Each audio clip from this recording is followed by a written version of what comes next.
So without any further ado, I'd like to introduce a very special person here who is directing for her very first time tonight. And so Jade Hurst is a stage manager at large in town for the city of Knoxville, has been stage managing for, I believe, 5 years in Knoxville, several years before that. And it comes with an MFA in cinema studies as well, and certainly knows her chops on that. She's been looking for a directing opportunity for a long time, and I'm so glad to see this opportunity not only come up for her to get her first shot, but also that she is nailing it, knocking it out of the park as far as I'm concerned with it. I'm so proud of her, and excited to see what she does with the wonderful cast that we also have. Jacques Duran and Juliana Sanderson, two wonderful actors in the Knoxville area that I've gotten the joy to see over the years. Jacques had been one of the people that trained me stage combat at the Tennessee Stage Company about years ago, and really appreciate him then. I'm so glad to see him come back at this. And then similarly with Juliana Sanderson, she had originally been a stage manager for my first world premiere that I had on Fighting with the Tennessee Stage Company. Since then, I've gotten to see her perform in other shows like Almost Maine, and even a private reading of Deb's in the past of a different play. And so with this in mind, I think you're in for a very special evening, and I'd like to hand the responsibilities off to Jade so you can enjoy the show tonight. Everybody, thank you so much. I can't wait for you to see the show, and we'll talk more afterward. Thank you so much. Jade, where are you at? Hi, I'm Jade Hurst, director of Without a Map. Thank you so much for joining us tonight, and I hope you enjoy the show. We start with Act 1, Lights Up. Well, Dad's in bed. That's something. The table's turning. Tables? They put us to bed. We put them to bed. Drink? I suppose. I meant about the tables, not the drink. You don't want to drink? One of us has to stay sober. Good God, why? In case the hospital calls. It's one drink. I don't care. Fine. You still mad at me? Yes. What did I do now? When Mom and Dad divorced, we agreed. You take care of Mom and I take care of Dad.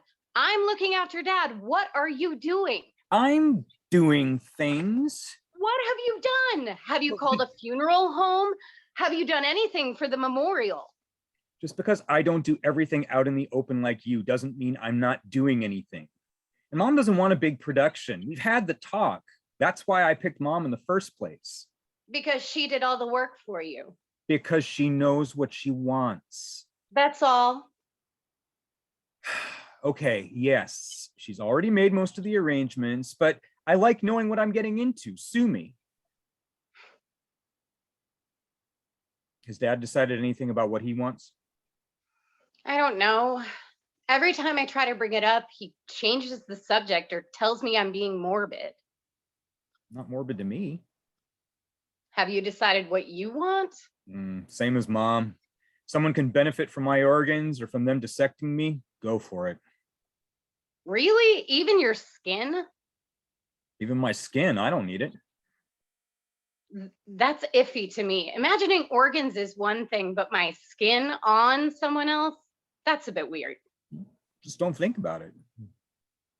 What did she arrange? She can't donate any organs now. She knows. She wants her body donated to science, to the local medical school specifically. After she's dead, all those students are going to dissect her. I'm sure you'll love that. Why would I love that? You and your burgeoning medical career. That was a long time ago. What was the second thing you were going to be? First doctor, then lawyer? Oh God, you are so generic. What is your problem? They paid for your second degree too? You didn't want to go to college. I wanted to go. I didn't want to stay. I thought after you went back for the second year, you'd take to it. That second year was just too hard to be gone. I couldn't be away for a whole nother year. I guess since I didn't get a degree, you had to get two. Why do you care? I don't care.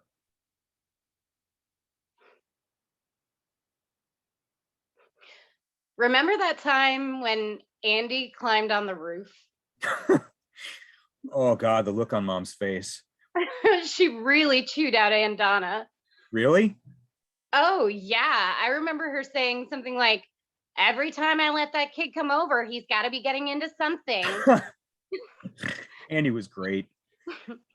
Yeah. I loved it every time Donna brought him over. Man, the things we used to get into.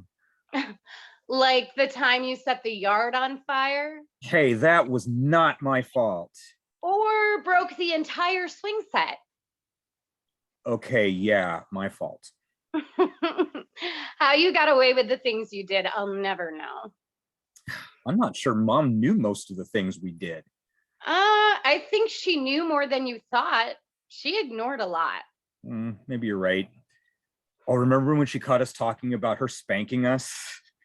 Oh God, when we said we didn't mind it when she spanked us because it didn't hurt as bad as Dad. And she never spanked us with her hand again.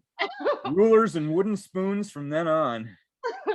She scared the shit out of me when she broke that yardstick over you. Oh yeah, that was a tough one.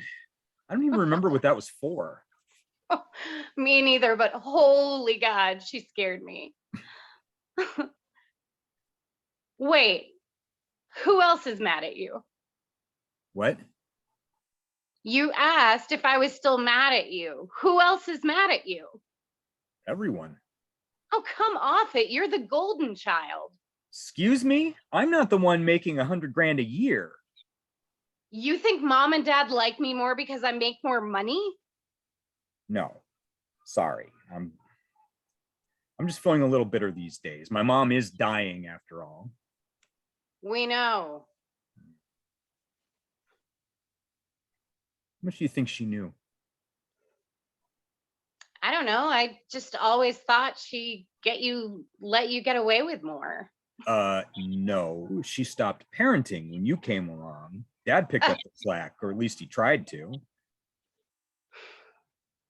Maybe I will have a drink. Oh. A small one. Say when. When? God, you always have to overdo everything. That's me, baby, living life to the fullest. Uh-huh, if that's what you want to call it. So, who else is mad at you? Oh, Aunt Donna for one. Why? She thinks donating Mom's body to the medical school was my idea. It wasn't. Hell, she thinks the whole cremation thing was my idea. It wasn't. Why is Donna upset about that? Well, who knows? You know, Donna always needing to take control of every situation. Well, Donna's always been controlling, but I can't imagine anyone else being mad at you. I don't know. Just feels like they all resent me because I'm the one that Mom turned to. I think you're being a little overly sensitive. Hey, you spend the day under the disapproving gaze of Mom's brothers and sisters and see how you feel. No, thanks. Hmm.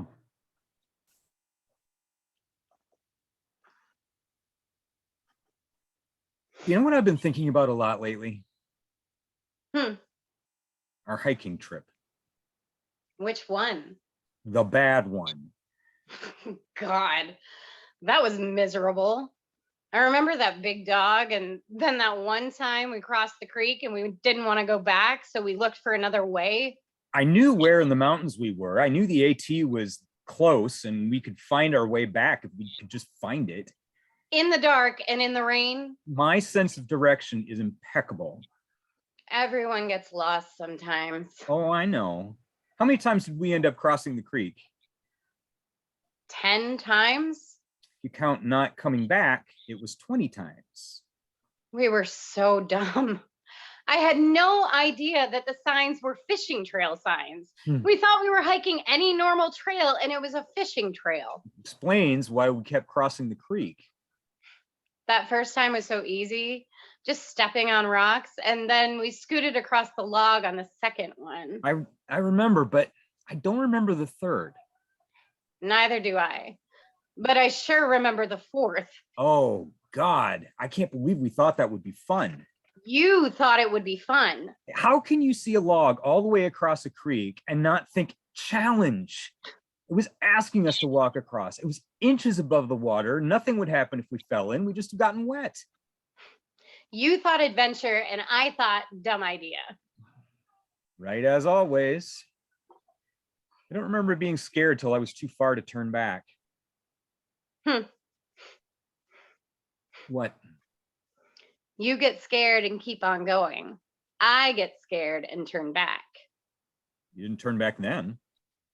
I was in high school. I thought you hung the moon. Of course I followed you. Now you know better. Now I know better. Another drink?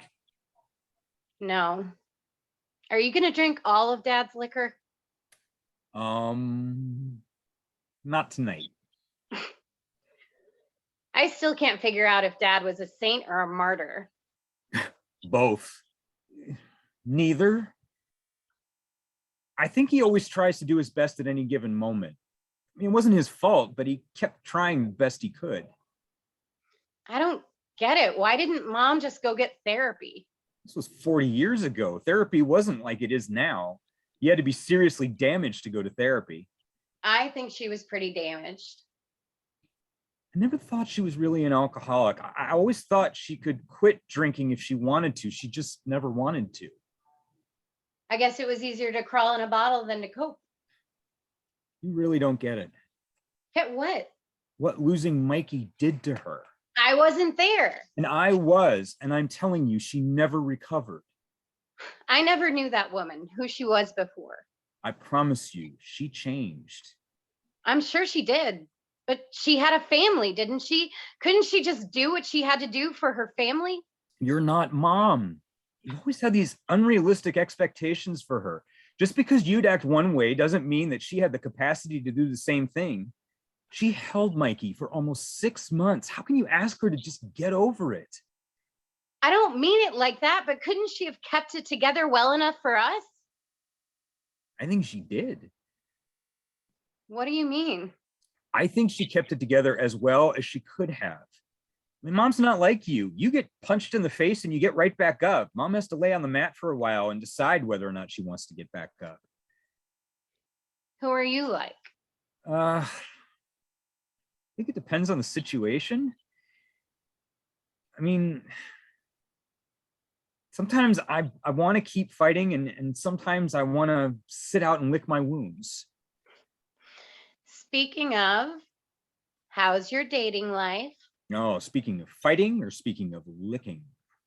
Whatever works for you. Pretty much non-existent. Why? I'm really over all of that. Why?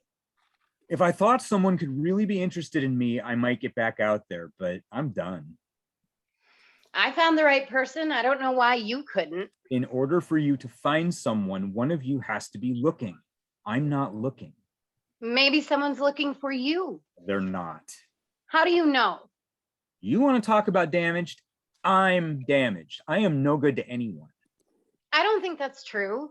And it's not all about what you can do for someone else. It's a balance. It's what each of you brings to the other. And that's why you're married and I'm not. It's funny that you mentioned that hiking trip. I've been thinking about it off and on too. Remember when we decided to leave the trail because we found an access road and we followed it for a while and then found another access road and you wanted to take it? Oh, yeah. I am so sorry about that. It was so late, like 1 or 2 in the morning. We were so cold. I was just desperate to get out of there. It wasn't exactly like panic, but I wanted to take any option to get us back to the cabin. Thinking back, it is so good that you said no. If we took too many turns, we never found our way back. Right. It was sort of a slow motion panic. Nice. Yeah, that sounds about right. That's why I've been thinking about that night so much lately. I feel like I'm sort of in a slow motion panic. Why? I'm not exactly sure, but Mom being sick has made me think a lot about what difference it makes that we choose any of the paths that we do. The decisions we make feel big at the time, but does it really make a difference if we go one way or another? Sure, we end up in different places, but does it really matter where we end up? I certainly think it mattered that night. Who knows where we could have ended up? Right. And I'm glad we didn't have to be in the woods longer than we were, but I don't think we would have died out there. We weren't completely in the wilderness. Mom and dad would have missed us by the end of the week, and search and rescue would have found us eventually. Would it really have been so bad if we had been lost longer? Are you nuts? I'm really glad we weren't out there for days. It would have really sucked. Yeah, but that's not what I'm talking about. Not literally. It's a metaphor. Each way we go in life has several different possibilities, ways they could work out. And at any given point, we could go a different way. And there are hundreds of times like that in life when we could go left instead of right. My question is, does it really matter? I mean, we are who we are, but do our choices affect who we are or who we become? Some days I feel like I'm capable of doing noble things and I feel like I have done, but other days I realize I'm being selfish or self-absorbed. Is that life? Is that affected by the choices I've made? Is it just who I am? How does all this work together? I'm gonna need another drink. And if none of it matters, why bother? If I'm just going to end up in the same place or if I'm going down a rabbit hole. Of course it matters. You affect the people around you. Maybe if you quit navel gazing for a minute. Navel gazing? Navel gazing. You know, when you spend so much time looking down at yourself, you don't notice anyone around you. What? You always think more about yourself than the people around you. That's not fair. Why not? Instead of trying to figure out how to help mom, you always started doing your own thing. I was doing my own thing because I didn't feel like I really belonged in this family. You all had this shared thing that I didn't understand and wasn't a part of. Sure, dad occasionally noticed I existed and you did pay attention to me when I needed you, but mom was clearly the center of the known universe and I didn't matter. Really? You really don't think you matter? Okay, maybe not that dramatically, but yeah, I was always the third wheel. So maybe that's why I've always gone my own way. Nothing I ever did changed anything for anyone. So yeah, now I'm wondering if anything I do now changes anything for anyone. Well, I suppose at the next family gathering, if you just shot everyone, that would make a difference. Now you're being ridiculous. I'm being ridiculous. You're the one wondering if what you do makes a difference. Sorry, but I do. Well, I think that's selfish when obviously it does. I don't think it's so obvious. What if my husband had married someone else or I had? Just based off that one decision, our lives could have been so much different. And if you take it out further, what if the road I took to drive here, what if I had taken a different one? Does that make a difference? I think you can get paralyzed if you look at all of that. I just try to go along and do what I think I need to, solve the problem in front of me. And how's that working out for you? Oh, come off it. I may not have the best life, but it's been good enough for me. You obviously have too much time on your hands if you're thinking about all this. Yeah, it's pretty quiet around the house these days. When's Carrie getting married? Not sure. They haven't set a date yet. And Ben? Surprisingly well. He seems to really like his job. Doing? He works for a landscaping company, and sure, it's mostly mowing, but sometimes he gets to dig in the ground. He says it's really satisfying to drive up to a yard that looks so messy, but when he's done with it, it looks like people should be vacationing there. He's really proud of his work. That's great. There was a time when you weren't sure he was going to find anything. Yeah, we were worried he wouldn't, but he likes working outside and he likes working with his hands. Yeah. And since they're both doing okay, maybe you're taking too much for granted. Kids change your life so much. You spend all this time and energy keeping these little beings alive, hoping you're setting them on the right path, and then they're gone on their own. Sure, I'm happy they're doing fine. But what do I do with myself now? I spent so many years and so many anxious hours keeping them alive, and now they don't need me. I guess I'm wondering if any of it made a difference, if all the worrying mattered. Maybe I could have let go a long time ago. I know having them made a huge difference in my life and probably changed who I even am. I guess it comes down to wondering who I am now that they're gone, and does it even matter?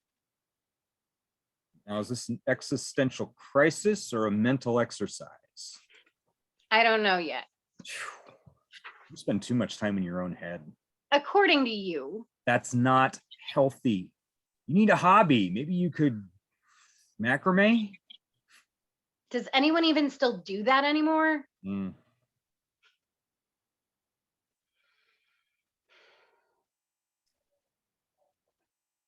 It was funny how much we learned, or I'll speak for myself, how much I learned from that hiking trip, and not just the importance of a compass and a map. You learned something? Oh, screw you. Yeah, of course. I don't think you realize how much I value your opinion. I always thought I had to look out for you, but that night our roles really reversed and you looked out for me, for both of us, when I didn't. I don't think you ever really got how guilty I felt for leading you out there in the first place and then getting us lost. You were the level head that kept us from getting irredeemably lost. Nothing's irredeemably lost. You really think Mom knew more than what she let on? I know she did. She knew about that hiking trip. What? She knew about that hiking trip. You told her? Why wouldn't I? I thought it was something just between you and me. It's not like that trip was sacred. Yeah, but I never told anyone about it. Why not? Just haven't. Well, she asked. That was spring break my senior year. Yeah, it was the year I left for college. You brought me back on a Saturday and she asked me how the trip went, so I told her. She never said anything about it to me. What'd you tell her? We were at Frank and Donna's cabin a couple of days and decided to take a long hike. We found a trail we hadn't hiked before and set out. The trail crossed a creek, which didn't seem like a big deal at the time, so we crossed it several times before the crossing. You told her about that? Yeah. The creek was obviously very deep, and there was this huge log across it and a falling cable that ran parallel to the log, which you would hold on to as you crossed it if it hadn't fallen. That should have been our first clue, but you thought it would be fun to walk across, cable or no cable, so we went. Oh, great. You told her it was my fault. It was. We got to the other side and didn't want to go back. We followed the trail and crossed the creek 6 more times and thought we were screwed and would have to go back. But you decided we could find the Appalachian Trail. We found another trail that went up a mountain and took it, hoping it would link up. Which it did. Yeah, but we didn't know that at the time. I did. Well, there's knowing and there's knowing. I knew where we were and knew we were heading in the right direction. But you didn't know it like I have a map and I can see that it does. Fair. I told her we found another trail, not the Appalachian Trail, but you hoped it would link up, so we took it. When it started to get dark and rain, we still didn't know where we were. We found a clump of cedar trees that had a really soft floor underneath them, so we bedded down for the night and decided to head back in the morning the way we had come. And it sleeted, and there was a thunderstorm. Yeah, but she didn't need to know that. Oh, you actually left some parts out? I did. I told her we headed back in the morning, and because of the rain, the log was only just sticking out of the water. You went first and fell in the water and pulled yourself along the log to get to the other side. You were soaking and cold, so we got back to the cabin as quickly as we could, got you in warm clothes, ate a huge amount of food, and slept. We spent the next 2 days recovering, and you brought me home. So you didn't tell her about that night? I told her we slept under some cedars, which we did. Yeah, but we only slept there for a couple of hours. You didn't tell her we headed back that night? No. You didn't tell her about how I wanted to take the access road? No. You didn't mention the storm and the sleet? She didn't need to know how miserable we were. You didn't tell her about our fight? Why would I? Well, you told her everything else. I just told you I didn't tell her everything. She didn't need to know everything. But I was wrong. And you knew it. She knew. Point is, she knows more than you think. There's nothing more she needs to know. I guess I'm just thinking about all the stuff I never told her, and should I have told her? Just stop. What? She's dying. Let her go and live with whatever you think you have to tell her. Don't put your shit off on her now. I'm not. There are things that maybe she'd want to know before she's gone. Things she want to know or things you want to get off your chest? Does it matter? Yeah, things like what?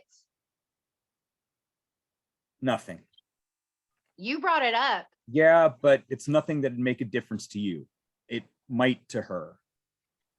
What in the world could possibly make a difference to her now? She's barely conscious. It would only be for you. Of course, you're right. I won't. It's getting late. Should we go to bed? I'm not really tired. Yeah, me neither.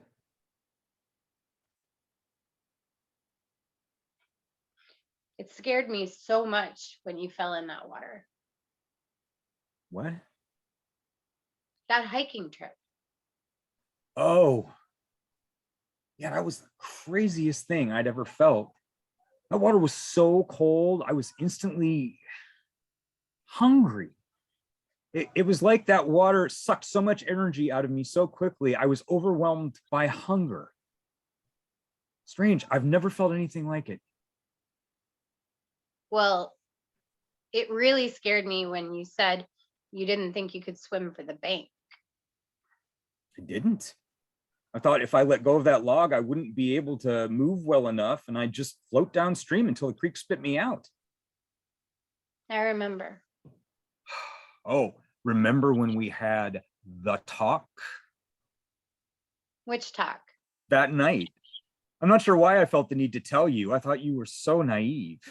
Maybe I was. I guess I thought I knew more about survival than you did. You probably did. I remember telling you what to do if we came across a bear or a cougar, and the scariest? Redneck. I thought for sure if we came across some rednecks out in the woods, you'd go right up to them and start talking. I'd heard too many stories about people in those woods, horror stories of people getting beat up or raped. I never heard a good story about people meeting rednecks in the woods. Well, that's because people don't tell stories about unremarkable events. If it wasn't a remarkable encounter, why tell the story? You never hear hiking stories that start with, oh my God, the dirt on that trail. Yeah, you got a point. I'm so sorry. Why? I'm glad I had you around. I learned early not to play chicken. Oh, I know, we were so dumb. I told my kids about that time when we played chicken, how we'd aimed our bikes at each other and I always turned away, how you made fun of me until that one time neither of us turned away. Yeah, that really hurt. We wrecked our bikes into each other. No kidding, it hurt. We never played chicken after that, did we? Nope. I'd like to say I was trying to teach you a lesson, but really I just wanted to beat you. We beat each other. Maybe that's why I don't fight battles I can't win. I certainly don't fight over dumb stuff. Oh, would your husband agree with that? I'm sure not. Okay, I take it back. I'm sure I fight over dumb stuff, but not to the point where I'm hurting anyone. Chicken? Screw you. Joking. So am I. What's your earliest memory? It's nothing spectacular. I remember Dad throwing me back into the snow. What I remember is everything being normal, and then suddenly I'm lying on my back, surrounded by snow, and can only see the sky. Then Dad appears, and I must have been crying because he has this comforting look on his face and he's telling me I'm okay. It must have been scary if you can remember it. Yeah. All I remember is feeling like I was alone, and then Dad appeared. Yeah. Pretty good at that. I will never forget Dad in the Okefenokee swamp. Oh, and the crocodile? Alligator. Whatever. We certainly didn't care what species it was when we thought it was going to chomp our dad. It was huge. Well, maybe not that huge. And there goes Dad creeping closer and closer to get a good picture. You and I were both glued to the window thinking it was going to whip around and snatch him any second. You know, he always had to get a good picture. Yeah. The man had a telephoto lens. I didn't know that. Now I think I'm a little madder about it. He didn't have to get that close. I remember him laughing that we were so scared. He wasn't worried about it at all. Every time I bring that story up, he laughs. Does he think it's funny that we were so scared? Hey, you were scared. I was concerned. Oh, give me a break. You were scared too. Well, just how well do you remember that? You were 5, maybe 6? I was traumatized. I remember. Why'd you ask? What? What I remember? I don't know. Trying to think back, I guess. I mean, I don't know what my earliest memory is. I mean, I do remember Mikey. So that was when I was 4 going on 5. I don't think I remember much before him. Why does it matter what you remember? Because I have this real sense that Mom changed. I mean, I remember her being happy, but I don't know why I think that. Just a general sense that she was happy. I just remember so much as a kid trying to get her back to that. So what she was, back to what she was before Mikey died, but I could never get her there. You can't take someone back to where they don't want to go. What, you think she didn't want to be happy? I've had kids, and if something happened to one of them, no, I don't think I could be happy again. And I think I'd feel guilty the minute I did feel good. What? You always say that you don't understand her, I don't. but you just did. Not really. Any parent would feel like that. So why do you think you don't understand her? It's not that she wasn't happy that bothers me. It's that she wasn't there for us, there for me, like I wanted her to be. If I lost one of my kids, yeah, I don't think I could be happy again. But I sure would move heaven and earth to be there for the child I had left. Okay, What? nothing. What? Say it. I guess it seems to me that most parents are there for their kids the best way that they know how. You moving heaven and earth, well, that's your way of being, doing the best that you could. Maybe Mom isolating herself was the best she could do. You just never give it a rest. What? You always give her the benefit of the doubt. She's our mom. She was your mom. I don't know what she was to me. Oh, cut it out. She was your mom too. Just because you don't agree with how she tried to do things doesn't mean she wasn't your mother. If you say so. Well, what would you say to her here and now if you could? It's not like she could understand. I know, but if you could, what do you think you need to get off your chest? I don't know what to say to her now other than try to be comforting. So you try to comfort her. Yeah. Nothing else I would say would make any difference at this point. Yeah, I guess. You guess.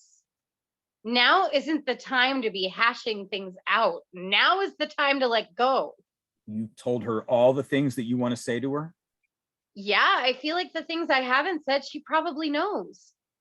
Oh, you're talking about feelings. What are you talking about? What? Things we did, things we continued to do. You know, now that the end is almost here, I feel like there's so much she didn't know that maybe I want her to know. Like what? Like When we played chicken that one last time, you ever tell her? No, but I don't think she was interested. Oh, you don't think she'd want to know when we hurt each other?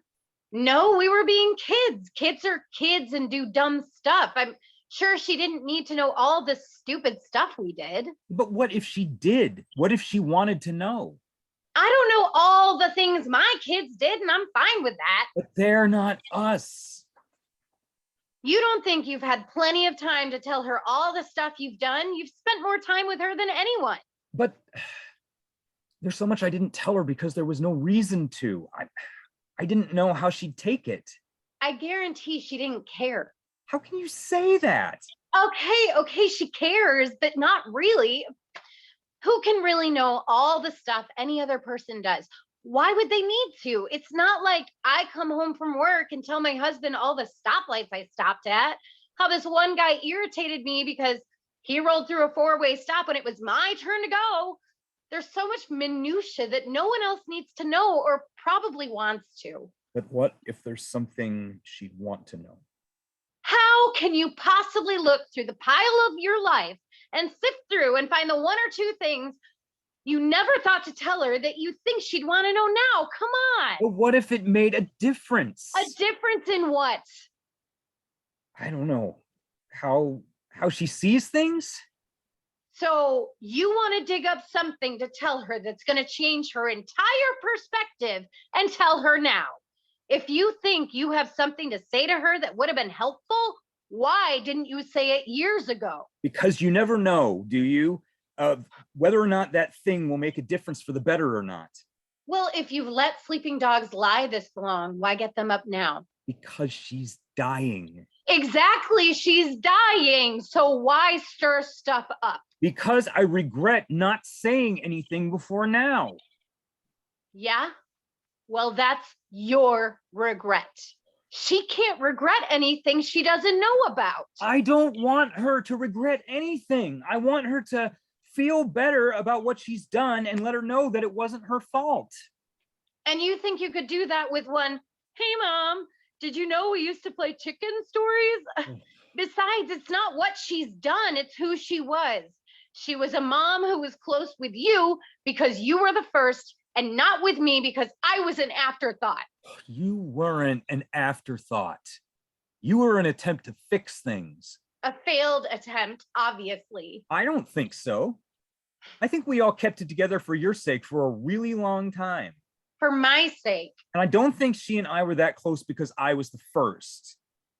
I think I was around before it happened, and she felt some sort of bond with me because I understood what it had been like. You were 5 when he died. Yeah, but things change so suddenly and so starkly. It's weird to me what I remember. I remember her singing and rocking Mikey. I mean, nothing remarkable or scary like what you remember, but just normal stuff. And then he died, and then I went to school, and she was alone. I'm sure that was hard for her. You can see why I don't think it was her fault, why I don't blame her. Yeah, but you didn't have the same mom I did. We're 7.5 years apart. You had that time with her when she was a normal mom. I just knew the broken mom who was always depressed. By the time you got back from college, their marriage was over. I know. I always felt like if I hadn't left, they'd still be married. Would you have wanted them to be? They didn't belong together anymore. You only think that because you never saw them happy together. I think I got glimpses. It's not like they were always miserable. It's like mom was always carrying this 900-pound gorilla that no one could help her carry. Once in a while, she could forget she was carrying it, but not for long. Strange. How some people change so much and some hardly at all after a tragic or traumatic event. I mean, Mom really changed, but I never noticed much of a difference in Dad. Maybe you were too busy looking at mom to really notice. But don't get me wrong. I mean, he was sad, but it was quieter somehow, like he didn't want to share the sadness with anyone. I can see that. Oh, speaking of sharing and differences, So this is weird, and I'm not sure why I thought of this the other day, but you know something we did that my kids never did? What? Peeled sunburned skin off of each other. Remember when we try to see who could get the biggest piece off of the other one? Sure. Your kids never did that. Yeah. I don't know what that means. Were we weird because we did, or are they weird because they didn't? It doesn't have to mean anything. Maybe we just got sunburned more than they did. I mean, when we grew up, getting sunburned wasn't as big of a deal as it is now. Wow, I feel old. Back in my day. You are old. I have no idea why I remembered that a while ago and realized I had never seen my kids do that. Did you see someone pulling skin off another person? Were you watching A Nightmare on Elm Street again? You know I don't like horror films. Oh, well, maybe you've changed. Nope. Thanks to you, I hate them. Who, me? Yes, you. Jumping at me and scaring me all the way through The Shining. Well, I had fun. I'm glad, because I haven't watched another horror movie since. The call is coming from inside the house.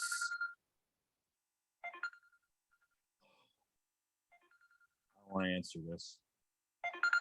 Here, give it to me. No, I got it. Hello?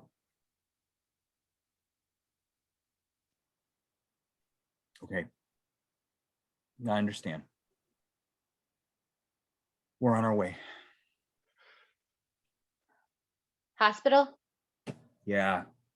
Nurse said any minute now. Should I get Dad? I think he'd be mad if we didn't bring him, but I don't want to wait. You okay to drive? Yeah. Go ahead. I'll wake him and meet you over there. Yeah. Thanks. Blackout. Act 2, lights up. You okay? No, are you? I knew there'd be so much paperwork. You're not wrong.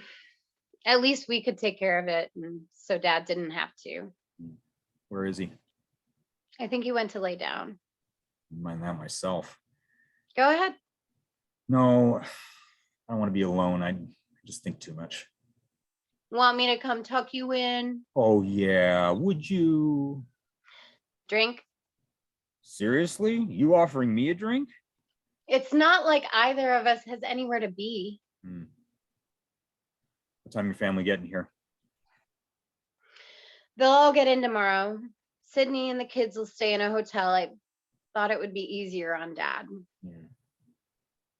It's weird. I don't know if having a memorial service is easier or harder. What do you mean? I mean, no body, no casket, just sitting around talking. It's going to be hard because it's Mom. Yeah. She's really gone. Yeah. I feel like I'm going through the motions. I wonder when it'll really hit us. I hear it takes a while. I saw her nearly every day, so it's going to be a while before I get to a new normal. I don't even know what normal will be like after Mom.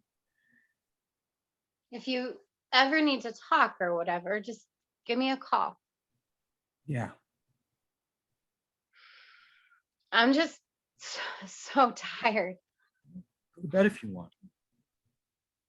I thought you didn't want to be alone. I don't, but don't feel like you have to stay up for me. I feel like I just lay there and stare at the ceiling. And right now, I'd rather be staring at you. Oh, well, doesn't that make me feel good? To my brother, at least you're better than staring at a beige ceiling. I think I'll paint the ceiling beige. What was that joke again? What's the difference between a prostitute and a wife? The prostitute asks if it was as good for you as it was for me. Wife says beige. I think I'll paint the ceiling beige. Right. You think mom ever said anything like that? Oh, I'm sure she's thought it. I'm sure every woman has at some point. But said it? I doubt it. Mom didn't need to say much. We clearly knew what she was feeling. Not always. Oh, come on. She'd walk into a room and the whole room knew what she was feeling. She wasn't very good at hiding much. Absolutely was. You and I are both tired because that's what grief does. I mean, I don't think she ever got past that feeling. I think she absolutely felt other things. She was just too weary all the time, so it was hard to express what she really felt and thought.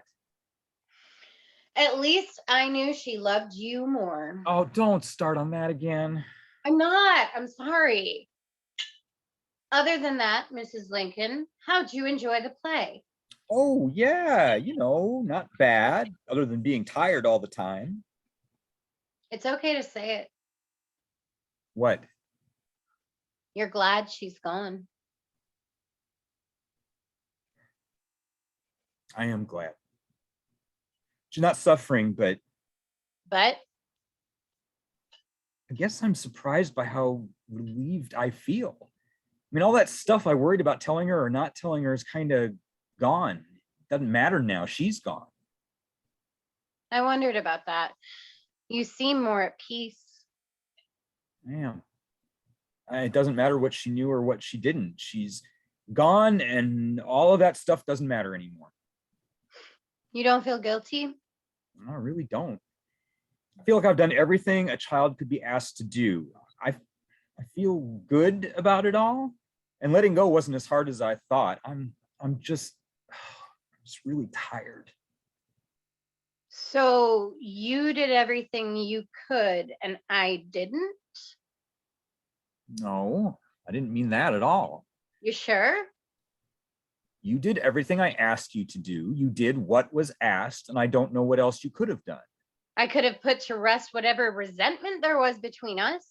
I think it was your resentment, not hers. You can't deny that she felt differently about me than she did you. Well, I mean, I don't have kids, but surely you feel differently about each one of them.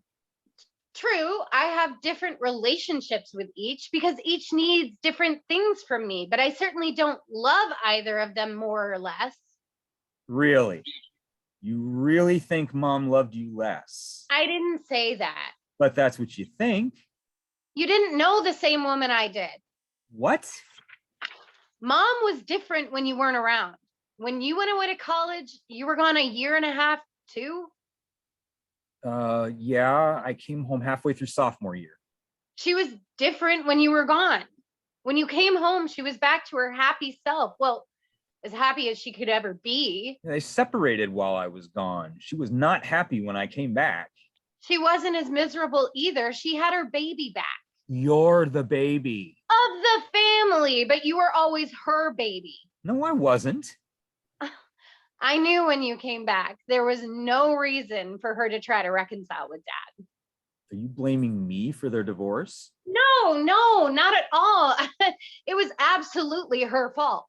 Oh, so everything is her fault. Sorry, I don't want to fight. I don't either, but you seem like you do. Let me tell you one thing I don't think you ever knew. You'll like this story. After you went away to school, I had a crush on the kid up the street. Oh, you mean Robbie? What? How did you know? Everybody knew. I can't believe you knew. You didn't hide it as well as you thought. Well, something not everyone knew was I caught him having sex with our dog. What? Daisy? Yeah. So one day I'm sitting in my room and I hear this noise at the window, rustling in the leaves or whatever. And I look out the window and I see him putting his, into the dog. I stood there frozen. I think I couldn't really make sense out of what I was seeing. How old were you? I don't know, 12, maybe 13. It wasn't long after you left for college. I'm not sure. I didn't, I didn't say anything to anyone. I mean, I wanted to tell Mom, hey, the neighbor boy is fucking our dog, but I knew I'd get in trouble by saying the F word. So I thought I would anyway. So I'm at Mrs. P's house. Patterson? Yeah, me and Helen would go hang out there after school sometime. Yeah, she was kind of the neighborhood hangout. She was great. Best cookies ever. So I've seen it twice at this point. How many times did you see it? 4. 4? Hang on. So I tell Mrs. P after the second time. I mean, it happens once, whatever. But after the second time, I'm thinking I have to tell someone. Yeah. So I tell her, and she says, I have to tell my mom. Of course. And I tell Mrs. P that I can't just walk up to Mom and say, hey, the neighbor kid's fucking the dog. Oh, I bet she fell over. Not really. She was pretty calm about it and told me I have to tell Mom. I can't remember who came up with the idea to phrase it like, Robbie is trying to get the dog pregnant. Oh, how'd Mom take it? Well, I still didn't want to tell her because this is awkward. And I'm thinking it's just a fluke. But then it happens a third time. You're joking. No. So at this point, I agree with Mrs. P. I have to tell Mom. I finally get up the guts to tell her. I'm so nervous. I have no idea what she's going to say to me. And she says she didn't believe me. What? Mom, she didn't believe me. I told her in the calmest way that Robbie was trying to get the dog pregnant. And she Shrugged me off and said something like, yeah, okay, run along now. Wow. Yeah. She didn't believe me at all.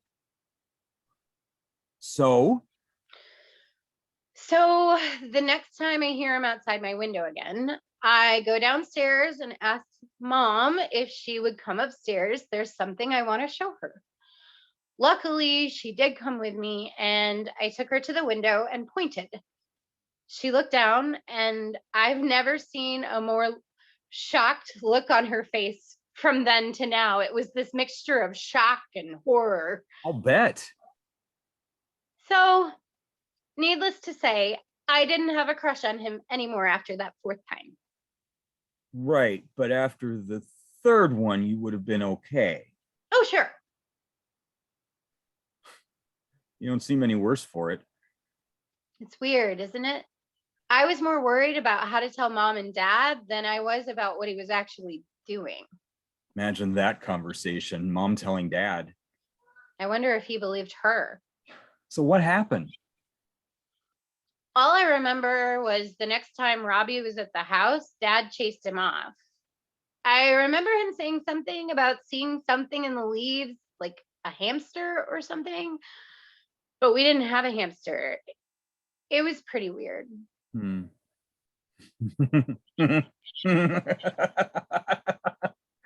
Oh, you know what? What? Oh, that gives a whole new meaning to pushing up daisies. Oh my God. Oh. Whoa. Oh, man, I needed that laugh. What the world made you think to tell me that now? The other day when we were sitting here talking, you kept talking about Mom and all the stuff she didn't know. It got me thinking about all the stuff you didn't know. You were right. I didn't know about that. Things were rough when you were gone. It's almost like they were afraid to fight when you were around, but when you were gone, they fought all the time. They fought when I was around too. I know, but there was something about it. Mom didn't have me to smooth things over. Maybe that was it, because she fought with him differently when you left, with more ferocity. That's the only way I know how to describe it. She was tired of him being unhappy with her. She dared him to leave. I wonder if she thought he really would, if she was happier when he finally did. After the divorce, what made you decide to live with Dad? Oh, at first I thought I would live with Mom. I don't know why, and maybe it's because of Mikey that I thought if I lived with Dad, she'd feel abandoned. I did think she might kill herself at one point. I should have known that she enjoyed being miserable too much to give it up. I don't think she enjoyed it. She certainly didn't ever do anything to stop. I think sometimes we develop habits for everything, even behavior or being. She grieved so long for Mikey that she didn't know how to live like a person anymore. Grief became her comforter. She knew and understood it. I think she would have felt too guilty if she ever gave up grieving. Anyway, I knew I had to get out. She was getting so bad with drinking. She came to one of my school field trips tipsy. I couldn't believe my teachers didn't notice, but I knew she had had too much. Maybe they were just trying to be kind. Apparently, you don't remember Mrs. Satterfield. Never had her. Anyway, we were taking a trip to somewhere like a petting zoo, and Mom was keeping it together pretty well since no one had said anything to her. But I was petting some goats, and my teacher asked the class to line up or something. And I don't remember consciously misbehaving. Maybe I hadn't even heard her. I just know I was loving the goat eating out of my hand. I didn't even see Mom. She came over and just pushed me down in the dirt. What? She just pushed me down, shoved. I know I'm not explaining it right. It didn't hurt, but I looked up and all I could see was my classmates looking shocked and feeling sorry for me. I was so embarrassed. You never told me. I never wanted to talk about it. What 12-year-old wants to talk about their mom embarrassing them in front of the entire 7th grade? So sorry. That wasn't the worst one. Did you know I got hit by a car? What? Yeah, that happened when you were still living here. I was 7, maybe 8. What happened? I was with Mom over at one of her friends' houses. I don't remember whose. I don't remember going over there again. But there was this convenience store across the street. They were all playing cards or something. I was bored, so I asked Mom if I could go across the street and buy some candy. She handed me some money and I went. When I was coming back, all the ladies were on the porch playing, and there was this really tight curve to my right. So I didn't see the car coming and I started crossing the street. They must have slammed on the brakes because the car only hit me hard enough to knock me over. I must have been in shock because I got up, dusted myself off, and kept crossing the street. By the time I got to the front yard, all of the ladies had run to the road. Mom grabbed me by the arm and started spanking me. I had enough adrenaline running through me. I didn't feel her hitting me at all. I just remember thinking, I just got hit by a car and you're spanking me? It took me a long time to realize that it scared her to death and that's why she was spanking me, but it didn't make sense to me. I think I was ashamed because I never told anyone about it. I had a huge bruise on my side for what seemed like forever, but I was careful not to let anyone see it. She never said anything and Dad never said anything, so I sure as hell never said anything. I'm not even sure Dad knew. Seriously? Yeah. I thought I knew everything about this family. Well, you don't. What else don't I know? Dad was having an affair with Mrs. P. What? Kidding. Oh, I would think so. She was like 20 years older than him. if not more.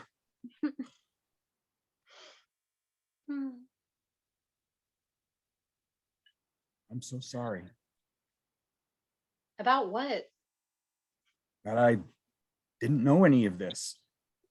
I'm sure there's plenty I don't know that you could tell me. Don't you have any good memories of Mom? I'm sure I do. Only one comes to mind, though. Was I around? No, I think you had gone back for your sophomore year. Dad and I were watching a Cubs game, and he goes upstairs for something. I don't know what, but the next thing I know, I hear him and Mom yelling. And I mean, yelling like I hadn't heard before. I have no idea what started it. I couldn't even really hear what they were saying. I just knew it was loud and bad, and I was paralyzed where I sat. I couldn't move. This is a good memory. So the yelling suddenly stops, and I hear the front door slam, so I know one of them has left. A few minutes later, Mom comes down the steps, and I don't know what kind of look I had on my face, but she looked at me, saw me, and had this look of sympathy and compassion I hadn't really seen before. She sat down on the couch, and I was in the recliner, and I had my hand up on the armrest, and I didn't realize I was still clenching my hands until she took my hand and she just held it. She didn't look at me, didn't talk. We both stared at the TV mindlessly for a while. She cried a little, and a few tears fell down my face. After a while, when we were both composed, she squeezed my hand and got up and went back upstairs. Why is this a good memory? Because it was the first time, it was the only time I ever really felt like she saw me, and she let me see her. We connected. I can understand that.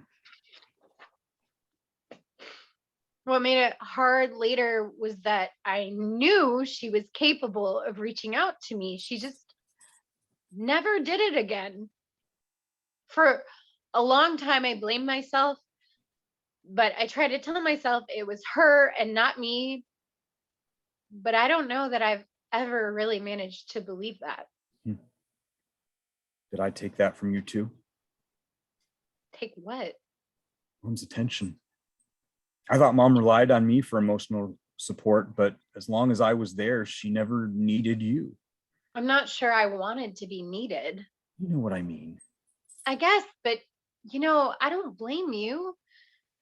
You didn't mean to, and you did the best you knew how to do. We were kids. That doesn't mean I don't feel responsible. Well, of course, you always feel responsible. Well, I do. Then I don't understand What? why you won't tell me. What are you talking about? Tell me what you were talking about the other day. Tell you what? There were obviously some things on your mind the day Mom passed, things you wanted to say to her that you thought would help her. Why won't you tell me? Why won't you help me understand? Understand what? Understand all of this. Okay, I can try. Let me think. What's there to think about? Mom didn't know a lot of stuff. But I bet most of it wouldn't have mattered whether you told Mom or not on her deathbed. I'm still here, but you won't trust me? It's hard to. Why? I'm your sister. Remember when we were kids and Andy came over that one time and I snuck him into the house because he was super drunk and didn't want to go to his home so his parents wouldn't know? Yeah, and? I called Donna and asked if he could stay over. I told Mom he was there and she was fine with it. Donna was fine with it. And? He was puking his guts out and you heard it. Mom and Dad didn't. They were in the den watching TV. I remember. and you told them what was going on. It scared the shit out of me. I had never seen anyone dry heaving before. I thought he was dying. I told you he was okay. You should have trusted me. I was 9. You were 10. Big difference. After that, I didn't tell you anything that I thought you could do anything about. Seriously? I told on Andy once and you can't trust me? It wasn't that you told on us once, it's that I trusted you. You walked in on Andy, on us, and I could have lied to you about what was happening. I could have told you something that would have convinced you not to tell, but I decided to let you into the circle of trust, and you broke it. So yeah, I didn't trust you after that. I was 10. You were my sister.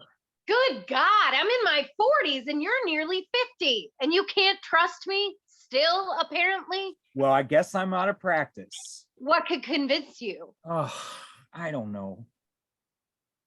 What about the next hiking trip after that bad one? What about it? We hiked that trail again, only this time with a map. You looked at the trails beforehand and saw how the trail we were on did hook up with the Appalachian Trail, like you thought it did. You wanted to hike it again to see where we went wrong. Where I went wrong. You didn't have to ask me to go. You could have hiked it by yourself. Why did you ask me to go? Was it to prove that you were right all along, or was it some sort of redemption and you wanted me to be a part of it? Oh, wow. You know, sometimes a cigar is just a cigar. Why do you have to read stuff into everything?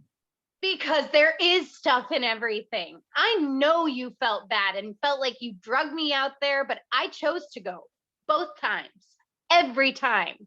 That night we spent in the woods was good for us because it was the first time I ever really stood up to you. It was an important step in our relationship, especially since for the first time, you actually listened to me. You think so? Yeah. And I think you wanted me to go with you as a way to say you were sorry about that trip, about that fight. Huh. I never really thought of it like that. You think that terrible trip was when I started to see you as an adult? I do. Huh. What? I just don't think about things the way that you do. I don't look at events and infuse meaning into them. I'm not infusing meaning. I'm looking back at events and seeing what was really going on underneath it all. Oh, so you're an archaeologist now? Don't. What? Make fun of me. I'm not. I'm really not. It's just getting really heavy in here and I'm trying to lighten the mood. Well, I don't want to lighten it. I want to know what you thought you needed to tell Mom. I don't understand what you feel like you need to know. Obviously, there are things from our childhood that you didn't know that I just told you. I trusted you just now. I'm sure there's even more that I don't know, things that might help me explain this hole where a mom should be. Why do you think that what I wanted to tell Mom has anything to do with you? I feel like if you kept something from Mom, it has to be big, especially since you wanted to admit it to her on her deathbed. And that has to do with you because? Because it's our family. You were the one who was asking if anything matters. Why do you believe this matters? I don't believe it, but it might. And if anything can heal this hole. Some things can't be healed. But we got to keep trying, right? I know I've tried to fill in my life with other stuff, my husband, my kids, my job, but that gaping hole is always there. I've never understood why. And if there's something you know, I don't understand why you won't tell me. I need to know if it was really me or not. I don't know how anything I could say would make a difference. Why don't you let me be the judge of that?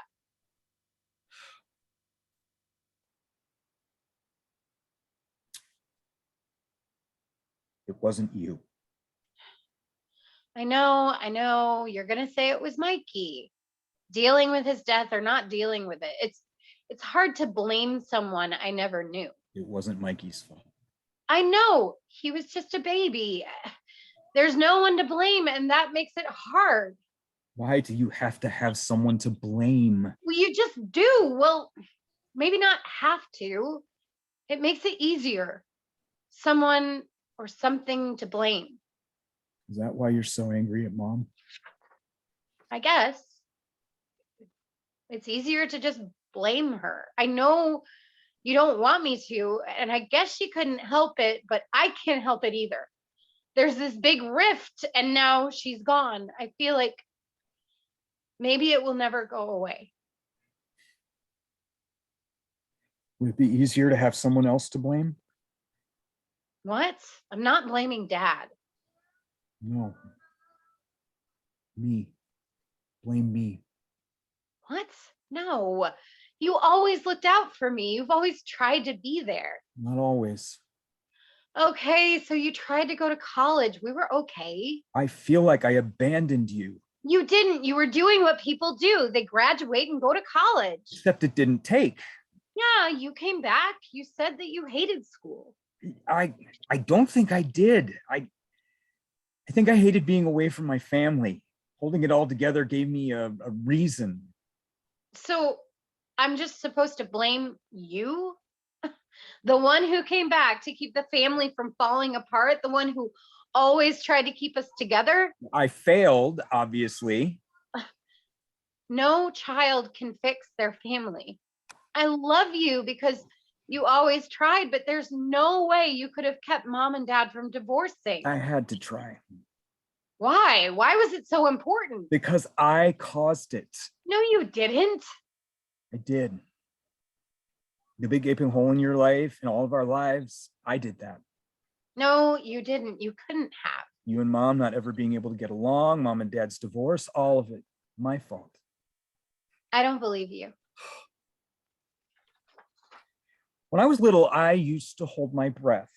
I don't know why. I'd watch myself in the mirror and hold my breath, watch my face change color. I'd try for longer and longer. Mom would tell me to stop before I turned blue. I mean, I thought that was crazy. How could a person turn blue? I try again and again, looking in the mirror. Could anyone really turn blue? I'd never seen a blue person. So many colors, but never blue. I couldn't ever do it. I'd explode with the need to breathe before I got there. What does that have to do One with... afternoon, while Mikey was sleeping, I went into his room. And Mom said if you held your breath long enough, you'd turn blue. I couldn't do it myself, but maybe Mikey could. I held his breath. I put my hand over his mouth and I held his nose. I saw him change color like I had seen myself do, so I held on. He spluttered and tried to cry, and I don't know why I didn't let go. Something just seemed suddenly wrong. I could see his lips change color. I thought for sure I'd be found out, but they ruled it SIDS. I wanted to tell Mom and Dad. I did, but they were so sad, especially Mom. I wanted them to feel better, to make it better. And somehow I knew if I told, it would be worse. I didn't really understand what I'd done. And over the years, I've begun to feel the weight of it. I killed my brother. I killed my family.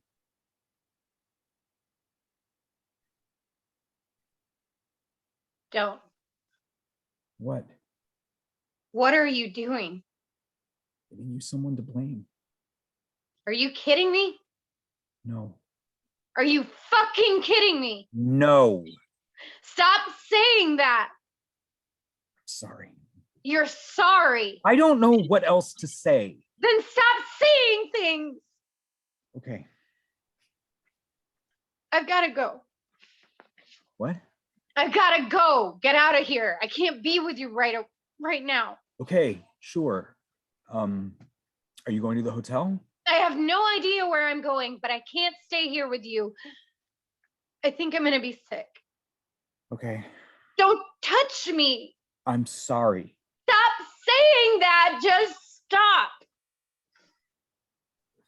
Should I call Sydney? Do you need a ride? No. I'm going to sit in the car. And when I feel safe enough to drive, I'm going back to the hotel.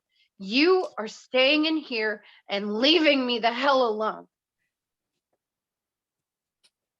Blackout.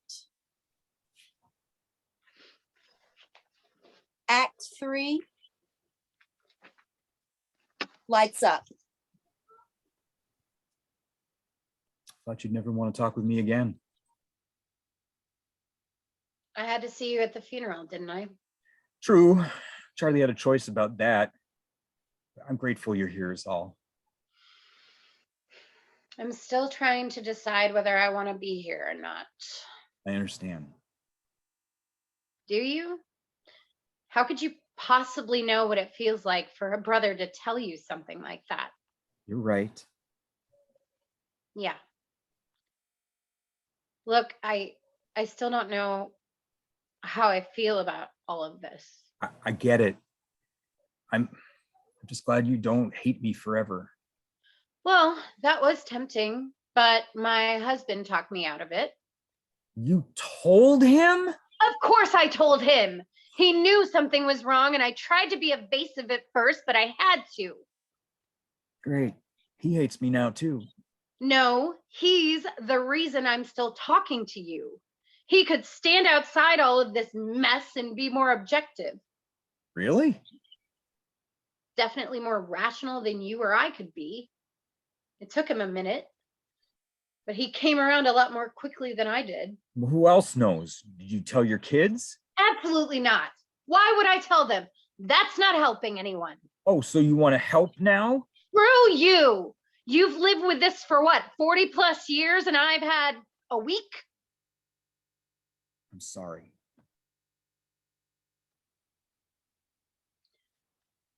I honestly don't know what to say. I know I'm angry and confused, and there's other stuff in there too, but I have no idea how to express it or even process it. I feel like everything has changed, but also nothing has changed. Nothing has changed? The facts of the situation: my brother and mother are still dead. My father and you are still here, but I don't know how to be with you. Why did you tell me? So you'd understand that nothing was your fault. It was all mine. You said you needed someone to blame, and I couldn't stand you blaming Mom anymore when it was me. It was my fault. If you were going to tell me, why wait until after she died when I couldn't have a chance to forgive her? I didn't plan on telling you at all. I just did. After Mom died, you seemed so lost. You just seemed like you really needed answers. I don't know why it was more important to me to understand after she died, but it was. I thought once she was gone, you could just put it behind you. You really didn't give me much time, did you? No, I guess I didn't. So there's this part of you that always wanted to tell Mom or someone to get this weight off of yourself, but I can't carry it with you. I can't. I wasn't trying to put anything on you. You sure? I thought I was helping. Telling me wasn't a relief? A relief. I can barely stand living with myself, and now I have to live with you and your husband hating me as much as I hate myself. I don't think we hate you. Oh, you don't think?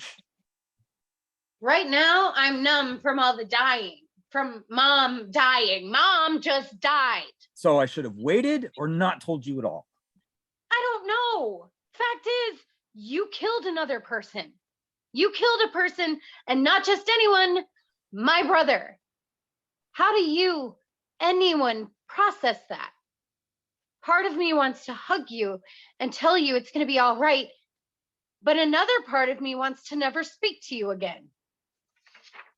I understand. I feel the same way about myself. I wanted to die most of my life. The only thing that kept me alive these last 40-some years is knowing I already took one child away from her and I couldn't take a second.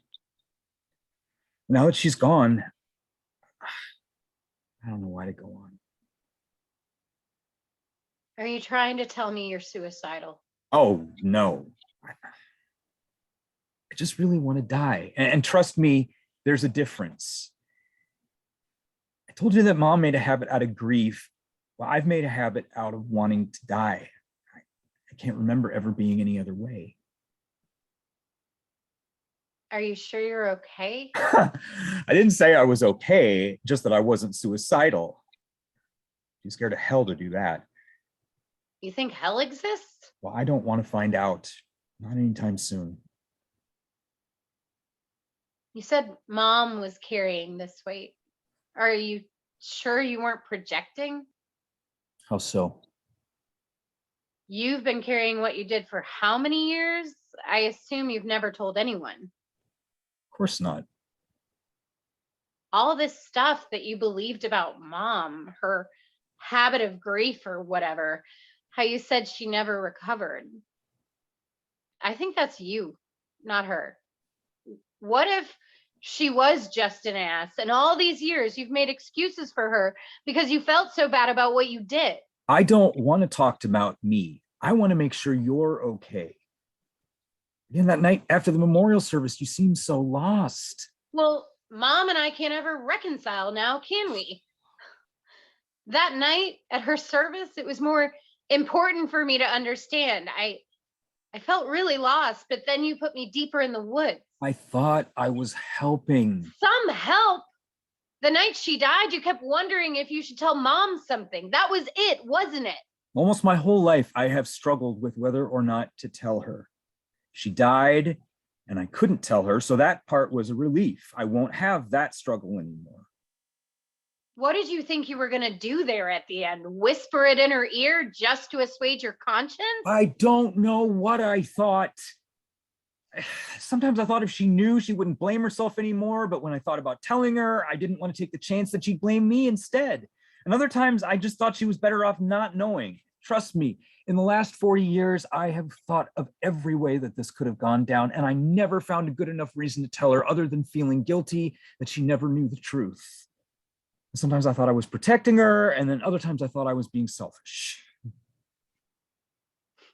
How often do you think people really want to know the truth?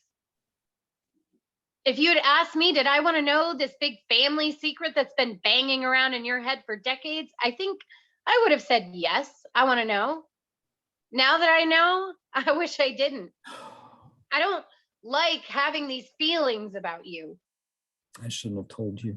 Well, there's no way to unring that bell. I can't help being torn. Part of me forgives you and, like my husband said, accepts it was an accident. But another part of me thinks you killed my brother. You took someone from me that I'll never know. It was easier for me to accept his death when it was just fate or whatever that took Mikey, but it didn't. You did. I get it. I do. I think I'm a horrible person for doing this terrible thing, but then I told myself it was an accident. I was a kid. I didn't know what I was doing. And then again, am I just telling myself that so I can live with myself? All I know is that I don't envy you. Did you ever? Sure, doesn't every sibling feel jealous of the other at some point? No. I knew we were different, really different, but I never thought I'd feel so distant from you. I really can't relate to you anymore. I don't know how you've lived with this all your life, knowing you did this. Why do you think I drink? Does it help? Sometimes. And the guilt is so thick, I can't brush it away from my face. I feel bad for you. I really do. So much makes sense to me now. Why you are the way you are, always defending mom. That helped, me being there for her. Did you ever want her to get better? How can you ask that? If she always had this open wound, you always had a way to assuage your guilt. God, I hope not. I'm sure you enabled her more than you realized or wanted to. Just how terrible a person do you think I am? If it helps, I'm sure it was subconscious. Oh, yeah, thanks. Do you want to tell Dad? Oh, God, no, I didn't even want to tell you. Good. Just wanted to be sure. Does it make you feel better to have told someone? Certainly makes it more real to say it out loud. I think it depends on what you do, What I do. whether or not you can forgive me. I wasn't even born yet. But what I did changed us forever. I don't know that. I mean, I know it did, but I don't know what it was like before, so I don't know what I lost. I have to depend on you for the before and after pictures. Mom never talked about before, and Dad rarely did. But what if I'm wrong? I mean, I don't know that I've given you a realistic picture of what it was like. I just know what I remember.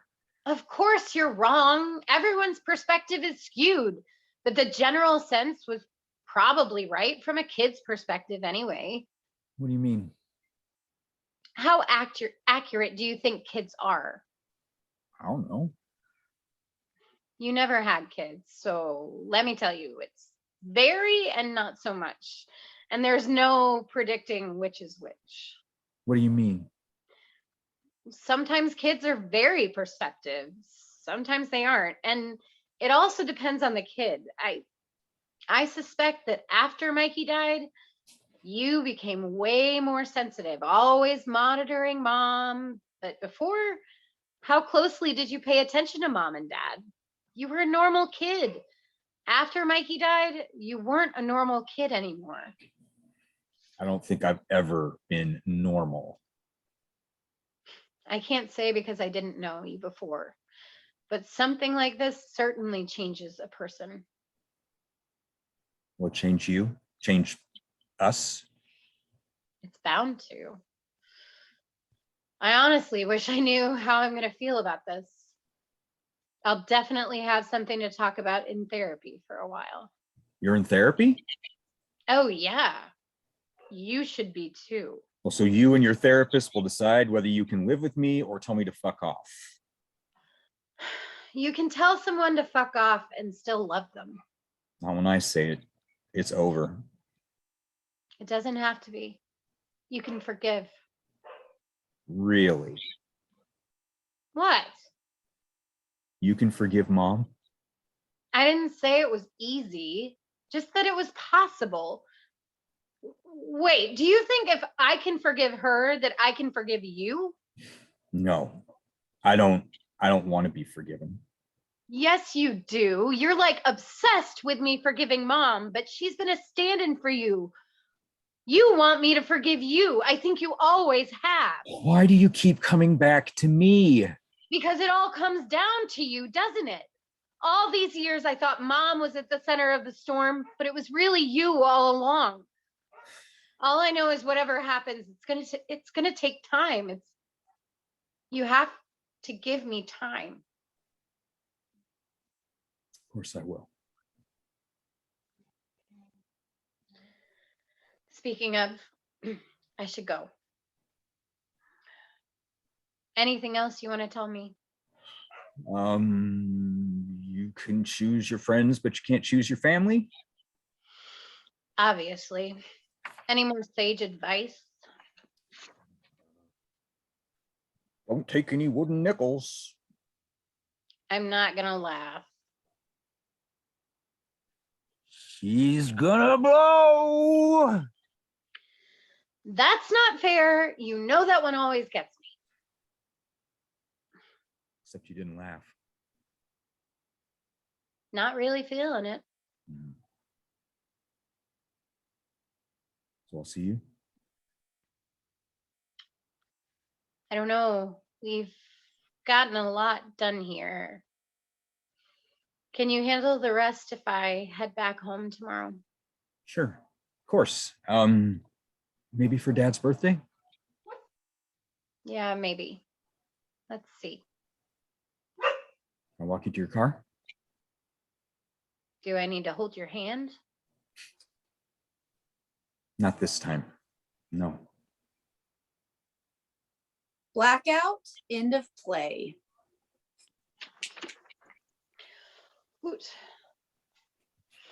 Ladies and gentlemen, Without a Map by Deb Eberle. Can we give her a hand real quick?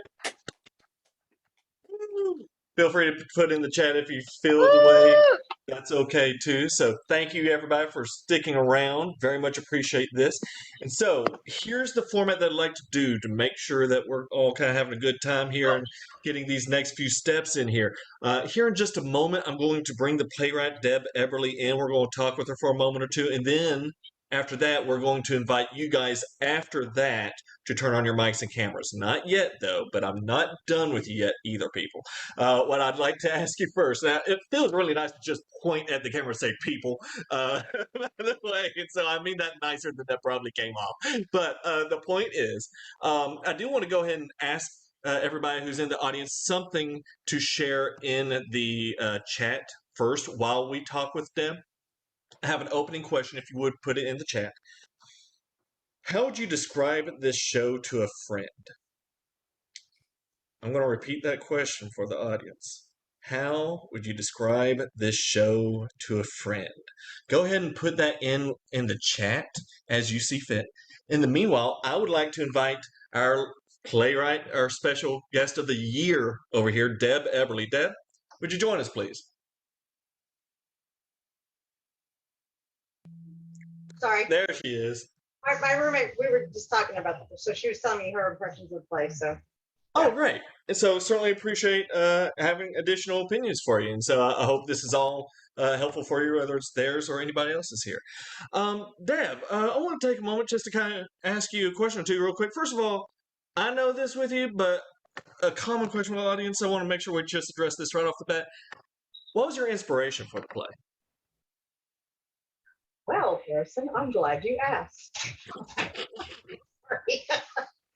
I have to lighten it a minute, sorry. That's okay. So years ago, I heard a radio show and I heard an anonymous confession of a man who said that when he was a child, he had held his baby brother's breath until the baby died. And he said he never said anything and the death was ruled to SIDS. And he had held that secret for decades. And I don't know if he ever told anybody after that I heard it on the radio show, but it's just been kind of stirring in the back of my brain for years, probably more than a decade, maybe even 15 years, that I just kind of wonder what a secret like that does to a person. And something else is I love conversation. And I think everybody can identify with sitting down and having a 3 or 4 hour conversation with someone and it changing your perspective or how you think about something or how you feel about something. And so the fact that words between people can change you or make you think differently about something is kind of fascinating to me. So there's that. And just like you, I do want to mention that while Vanya dying was not an inspiration for the play, it was definitely, I think the play was definitely informed by that loss. And I know you and I have talked about that some, and I know some of the people that are watching also, lost him too. So I just wanted to mention that. We never know what things in our life might lead to different influences, big or small in any sort of way on that. And that is, of course, okay as a writer, just trying to figure out how to tell our stories and help tell other people's stories throughout that. So that's certainly understandable with that. I also wanted to ask you, since we have an audience here and never know when our next person is going to be applying for the Next Rung Production program for next year, I wanted to ask you if you would be so kind to share anything you wanted to share, good, bad, or ugly, about your experience over the past year working on this program. I've really enjoyed it. I think that you and I have a really great rapport. And I honestly feel like it would not have been that different if I hadn't known you before, because we didn't really know each other well. I mean, we had known each other kind of off and on through other friends. But I felt like we got to really know each other really well. And it was a very honest and open process. And that you were very supportive of where I wanted to go and what I was trying to do. And I feel like it wouldn't have mattered. You know, if I wanted to do this, you would have been supportive and helpful. And if I wanted to do something completely different, you would have been the same way. So, so I really appreciated that. And I really appreciate you being supportive of my writing process, because I do not write chronologically. I kind of write this thing and then I know where I want to go with it. So I write the thing over there and then I try to write some stuff in between and then try to sew those pieces together to make something more fluid. And I always worry that it's not going to come out fluid because I've got all these little pieces that I'm trying to, you know, bridge together. So, so yeah, I think you were really helpful in making me see that there was a flow. And even though I was trying to mirror conversation that's kind of choppy, because sometimes conversation is choppy. You know, you jump from subject to subject, you know, when you're having a conversation. And so, so yeah, I feel like you were supportive of the whole weird idea that I was trying to go for. So glad to hear that, and thank you. This is for everybody listening. That's the first time I've asked this question. I did not know how that was going to go, so I appreciate that, Deb. But And I also want to say I love your choice of director. I think that was fabulous as well. That was not like I didn't know Jade at all, and you pulled her in, and I thought that was fabulous as well. So I want to mention that too. So this whole program is about trying to get you the resources that you need. Sometimes that's my time and attention. Sometimes that's other people's in this sort of way. And so I'm so glad that Jade was available and been looking for an opportunity like this. And I just thought as soon as it kind of clicked for me that there was just not going to be another way to go back on that. And I'm so glad that she accepted the opportunity and that we made this work. I've posted in the chat the website for where people can learn more about the program on their time. And then also there's some apply now button links that you can apply for. And we are taking applications, I believe, until December the 18th. I'd have to look at that again. But you do have about 2 months to either apply yourself or to invite a friend who might be applicable. It's open for anybody 18 years or older who is intending to stay in the Knox County area or a surrounding county of Knox County. Deb is a little bit of an exception here in that she was Knoxvillian for 7 months this year, and then happened to find herself in Alaska. And so, but you know, we're going nationwide, baby. We're making it work. And so, with that in mind, I see some answers coming in. Very much appreciate that. I'm going to invite everybody, if you would, to go ahead and turn on your mics and cameras at this point. We're just basically going to have a big old group meeting here and just kind of talk together. Anybody who's able to stick around, please feel welcome and encouraged to. Anybody who is needing to go, please know your time just being here and watching the show is already recognized and appreciated. Thank you so much for even coming. And so on this, And I haven't read the chat since they've been going along. So if somebody put something in the chat, they might want to ask me, because I haven't read a single message in the chat. I'll go back and read them here in a minute. But sure. I'll be touching on some of those comments here. And so, yeah, we'll go ahead and read a few of them real quick here. I see some I was about to combine applause and clap, but a clap isn't a word, excuse me here. As far as descriptions of the show here, we got a few such as Wonder Wright chiming in with a shocking secret to describe the show to a friend. Jeanette Brown had a long day's journey on here. Bill Householder, oh, great job, everybody. Good show. Certainly appreciate these kind words here. As far as the description goes, we got Kendra Cameron who's come in here saying, I would describe it as a play about how complicated family relationships are and how you never really know everything about people, even the ones you live with. So certainly a lot to be said about that. Gregory Lannon said, two siblings trying to collectively figure out their family history, which is muddled due to shared and hidden trauma. I think there's a lot of truth to that, and appreciate everybody's honesty and just trying to speak to how, you know, however you describe a show to your friend. We appreciate you sharing that with us.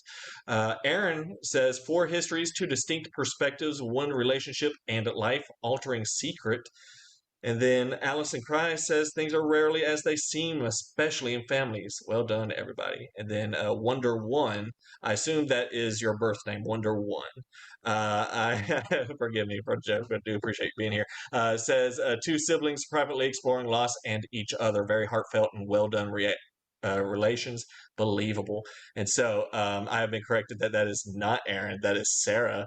And thank you. I had wondered with you two being in the same household if it might be how the names were, but I had to go by what the name was. So certainly glad you're here, Sarah. And by the way, I'd like to give a quick shout out before I start taking audience questions here and going into the conversation. Sarah, about 2 years ago, made the original artwork for Next Rung Productions that is currently on this patch that Jade Hurst had made. And so I'm wearing this, and although we don't use the logo on the website necessarily anymore, I want everybody to know that it was her making that artwork, and the time that we spent doing work together as a director and writer and costume designer team in New York and in Knoxville years ago, that it was her making that artwork that inspired me to do something with it and make this program. So, Sarah, very much appreciate your contributions in making this happen tonight. So, let's open the floor to the people. Would anybody like to start off with any comments about things they may have felt about the show? I've got questions here, but people may have things on their mind. I want to open it to the floor. We're going to keep it pretty casual here. I thought it was really, really cool. Very Really? interesting. The dynamic between the two characters. I liked all the tag backs. There were a lot. My favorite one was when she broke the circle of trust again. While I don't agree with killing your brother, she was told a secret and he did trust her to keep that secret, and she immediately told her husband, which is what you do in a marriage. So I understand that perspective. Every choice that was made by the characters was very honest and believable. But she did break the circle of trust. So it was interesting at that tag back, you know, like, why don't you trust me? Why don't you trust me? Why don't you trust me? And then this huge relationship altering secret he knows is going to change everything between him and his sister does. And it's the end of their relationship as they knew it. And there's a new relationship that's born out of that. So it was very interesting to see that and the beginning of what their future holds, because we don't know where their relationship is going, but they're both trying. So that was very interesting. Thank you for that, Sarah. Very much appreciate that. I think there's a beauty to the show, despite all the negative darkness of the trauma going on about how those relationships are built up in the show. As we develop the show, and I say we, as Deb developed the show, and I kind of tried to help in whatever choices she made with that, one of the wonderful things that she found along the way, and also one of the challenges of the show, was how much this show relied on previous history to build it up, because so much of the show is just two people together in this. So how do we make that captivating? How do we keep this entertaining in different ways? And I think she did a beautiful job with having rich histories for the characters, as well as being able to have them be revealed throughout the show in some captivating ways. Who else has some comments? I'll open it up here before I start asking questions. That is okay. I've got questions for you. And anybody who wants to chime in, please feel welcome. That is okay. So we're talking a little bit about the dialogue here. One thing that Deb had shared earlier this week that I thought was a wonderful statement was, I didn't want it to sound like a story. I wanted it to sound like a conversation. How did the conversation feel to you guys? Did everything feel, I think fluid was a word that was used earlier. How do you guys feel about the dialogue? Was it all believable, or how did you feel? I think it was very believable, because it sounds like the kind of conversations, the back and forth and just randomness that I have with my own siblings. Thank you for that. Do appreciate that. Who else? I think it was very believable, and I may have missed this during the play, but how long has it been since the brother and sister had seen each other, or had a talk? Because it seems like they were unpacking a lot. So the first act, and we actually tried to play with timelines a little bit. The first act obviously happens when mom's about to die, and then there's 3 or 4 days between the first act and the second act, and then there's about a week or so between the second act and the third act. So the whole play takes about a week and a half to 2 week timeline. And before the first act, though, they had seen each other probably not maybe for years. Is that likely, or was it just the occasion of the imminent death that caused them to sort of try to unpack a lot of this that brings that out? I know it's not borne out in the play, but they do live in separate towns, and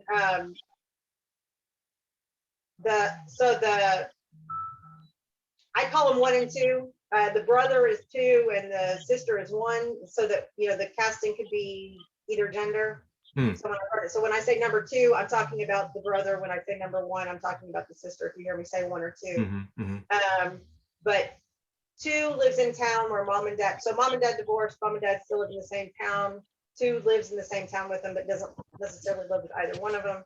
1 has moved away, and so lives far enough out of town that it's not easy to get back with a car trip. So if you had to ask me, they probably see each other at Christmas, maybe sometime during the summer, although less often now that one's kids are grown and gone.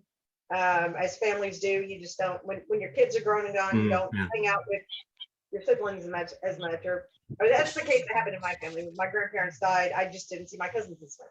It just didn't, because we all get together at grandma's house. So, so although I wouldn't say they've definitely not seen each other in 6 months or 2 years or whatever, they probably haven't seen each other in a bit, but that doesn't mean they both don't know each other very well.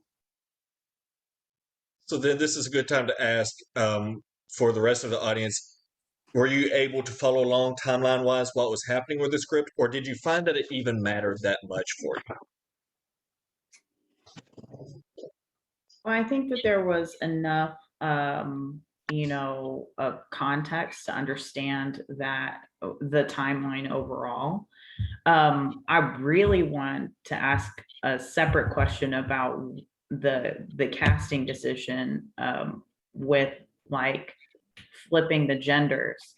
That's really interesting, but I'll come back to that because I really do want to answer this question. So what I think doesn't matter is just knowing how long the time apart was, because I feel like when I'm talking to my siblings or watching my siblings interact with each other, there's 15 years difference between me and my siblings. So they're very close. And, I get to watch kind of as an outside person what their interaction is, and they will share everything with each other. So that kind of interaction is very believable. Just that they would be, kind of trying to unpack things, especially as adults when, as teenagers right now, they don't do all of the same things together. So every now and then they do have long conversations where they kind of catch up and stuff like that. I would imagine that as adults, just like with your very close friends, you don't talk every single day. So anytime that you do talk is going to be a lot of information, but so I guess the timeline didn't necessarily matter, but it was there. I mean, it wasn't like it didn't matter at all. There were context clues like mom's dying. Okay, my kids are coming in because mom died. We got the phone call. And now we're having the memorial service. And, after the funeral, we're having this conversation. But generally speaking, when you do have that kind of a loss in the family, all of those events kind of happen really close together because there's decomposition involved with death. So it's probably, from my perspective, happening probably within a week, all of these events. So it doesn't seem like there's an extended period of time for her or him to kind of grapple with everything that they are dumping on each other. So they would probably still be dumping, just emotion-wise. That's kind of how I'm seeing it. You can let me know if I'm wrong, but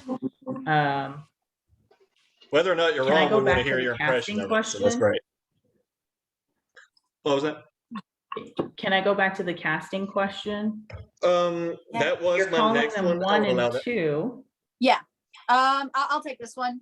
So when I started working with them in mid-August, It was initially given where the characters are in the script just listed as 1 and 2. So I knew going in, it was no gender specifically was listed.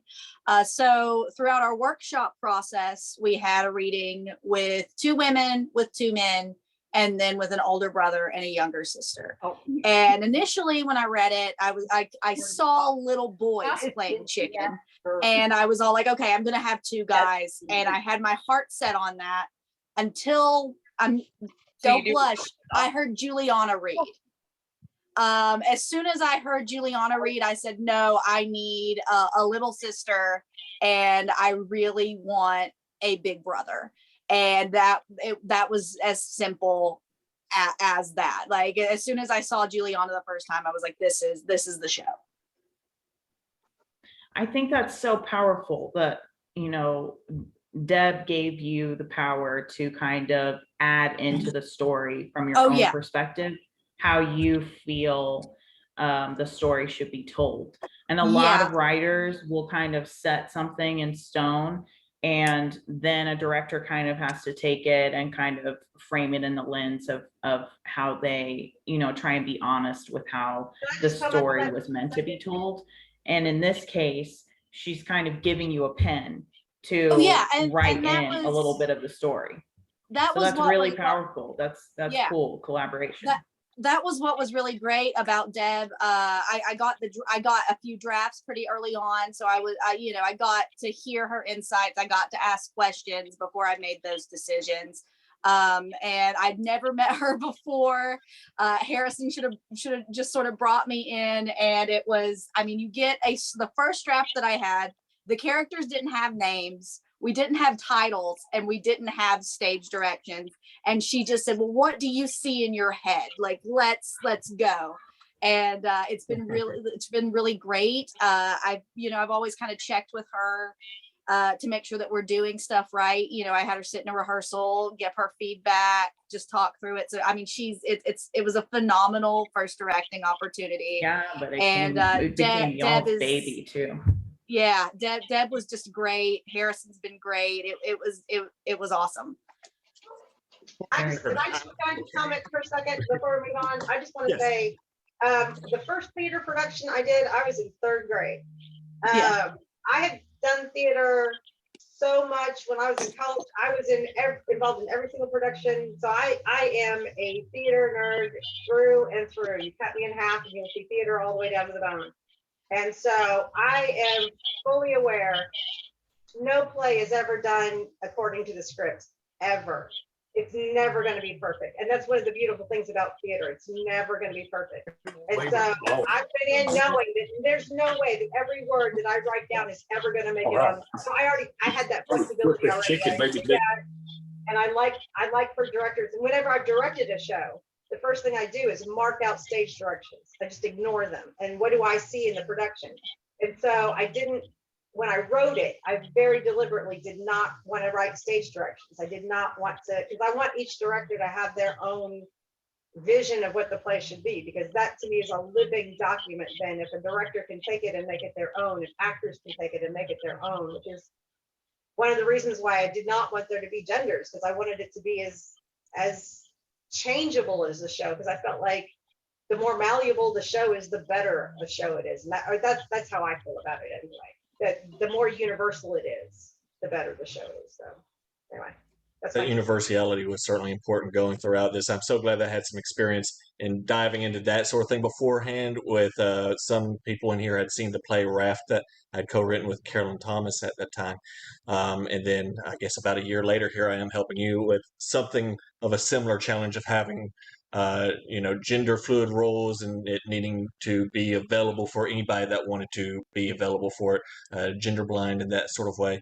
And then you had the additional challenge of having those gender blind roles as siblings. And sometimes there are assumed memories that come in. And so you're just trying to make sure it's not just like strangers meeting.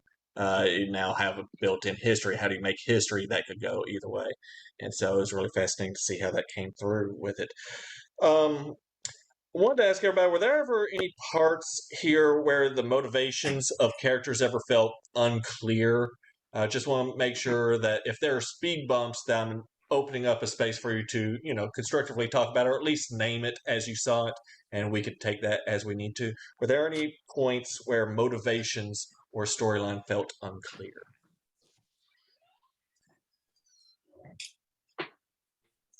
I am seeing a single head shake no. I Yeah, assume not for me anyway, no. Great. Yeah, I think that's part of the story. All right. Well, that's outstanding. Love that. This can I mean, always come up later.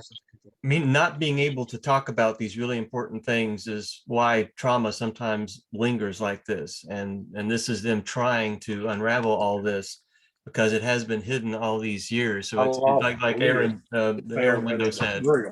Yeah. No, no problem. Thank you for that. And, with the topics that this play touches on, sometimes I don't always know what audience members may want to speak to or not, and that is okay. Anything anybody feels comfortable with is appreciated, nothing short of it. So that much is fine. Let's kind of go the opposite direction. Were there any favorite parts anybody wishes to care to make sure that Deb, please don't change this part. I love this part so much, or anything like that? I'll give that space for the other end of the seesaw.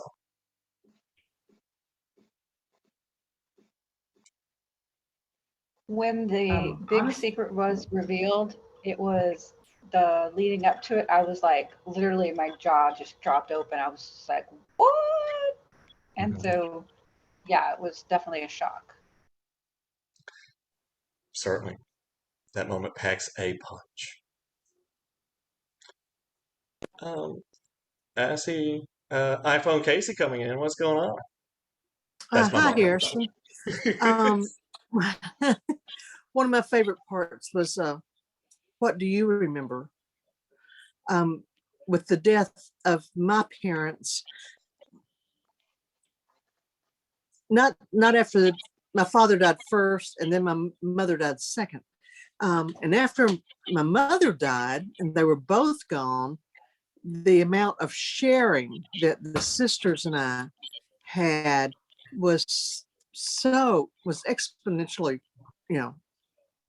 we just shared so much more. What do you remember? How did you feel? And it was so much like their conversations that kind of went from here to there. And we didn't have, none of us killed anybody, but we didn't have that. But we did have smaller things that had not been shared, that we were then, when no parent was there to deal with, that we did share. And it was a very bonding time for us. And some of it took a year or two to kind of process it all, and then go back and talk. But, after 2 years passed, we don't have to talk about it anymore. We've done it. And now we're enjoying each other just as friends. And that's been a real blessing, and something that's come from the loss of the parents that we didn't have while they were alive. Thank you for sharing that. It's just fascinating to see those perspectives and what trauma brings out of people. Sometimes the best, sometimes the worst, and what all healing from it can mean those times as well. Yes. Thank you for sharing that. Does anybody else want to share anything else that they had for favorite moments, or just anything that they liked a lot? Just want to recognize these moments where we had before I pass to the other questions.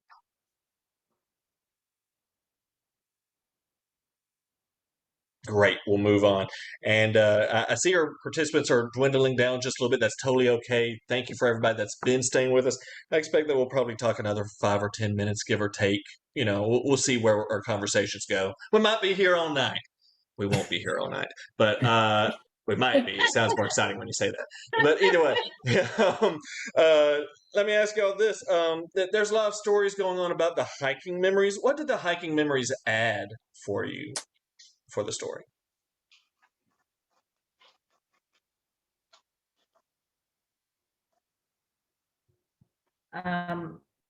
I think that it really gave us insight into how the characters kind of bonded, how they got the most close.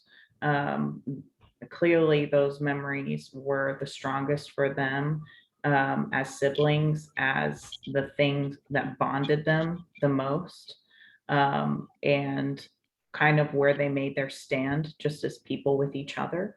I would say that at first it was probably would have been probably my biggest criticism, was that, you know, the story meandered and it took a while, but it's actually definitely the strongest part of the story, because you need to understand these characters. You have to be taken on this journey to understand the shift in the relationship after the trauma is revealed, and, you know, who these people are afterwards. You have to, I'm not going to say fall in love with the characters, but you have to develop an understanding of each person in particular. So the hiking was definitely like important. It was the characters, really. It set up the whole modus operandi of each person. Thank you for that. And that had been a conversation at times about trying to figure out what pacing we wanted to aim for versus what history we wanted to have early on in the script, and trying to figure out what we're doing in the first 5 minutes, first act, things like that.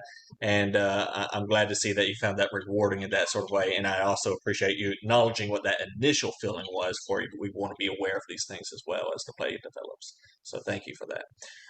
Does anybody else want to add anything about the hiking memories? I see Wonder Wright typed in that it bonded them as equals. Whenever you're out there in the woods, you're an animal like anybody else. Yeah, so it's makes sense with it. And so, does anybody else? I see a hand up. Go ahead, Mom. Yeah. Hey,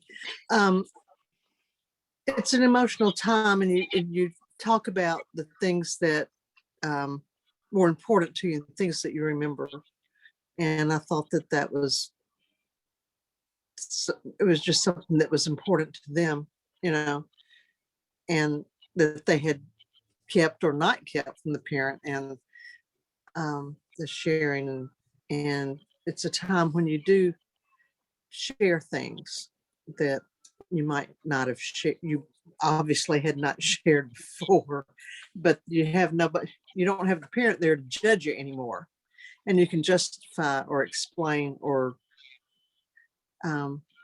just share your info with your siblings that you weren't able to do when your parents were there to be judgmental, is the way I see it. And I hope that's it. Thank you, Mom. I think I know how that sentence ends, and I appreciate that. It's all good. So, I love it.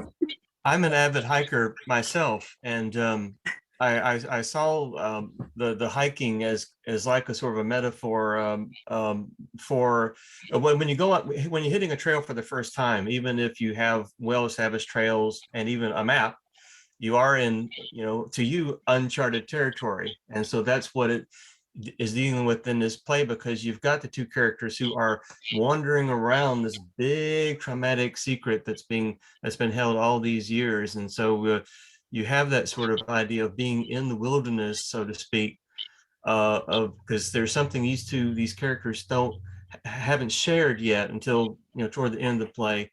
And like somebody said, that changes their whole dynamic. And somebody in the chat mentioned they were like they were dancing around each other, like there was a dance going on, a back and forth, you lead and I lead sort of idea. And it has to do with that buried trauma. So I found the metaphor of the hiking as a shared memory as also something that informed everything that's going on with the characters. That's exciting. So appreciate that. Since you're an avid hiker, and I assure you I'm not, I wanted to ask you, was there anything about the hiking memories that felt factually incorrect or anything that felt off in that sort of way? Or did things feel pretty much as they should be telling hiking? Oh yeah, there was, that seemed perfectly, that was quite realistically done, yeah. Outstanding. Thank you. Because all sorts of things can happen on a hike. You got, so that was perfectly, it worked. Outstanding. Thank you. if anybody else wants to chime in, of course, you're welcome to. I've got 3 questions remaining that I kind of want to touch on for those who are sticking around. Do appreciate you. One, we were touching earlier about brother's big reveal earlier about the tragedy that he had been involved with as a child, and in that sort of way. Did that reveal feel natural leading up for everybody, or did that catch anybody off guard? Like, whoa, where did that come from? That doesn't make sense to talk about that now. Did it feel like the play built up for that and earned that moment? I see a thumbs up. I see 2 thumbs up from 2 people. All right, cool. Oh, I see 2 think it thumbs up from 1 definitely person. earned that moment, but the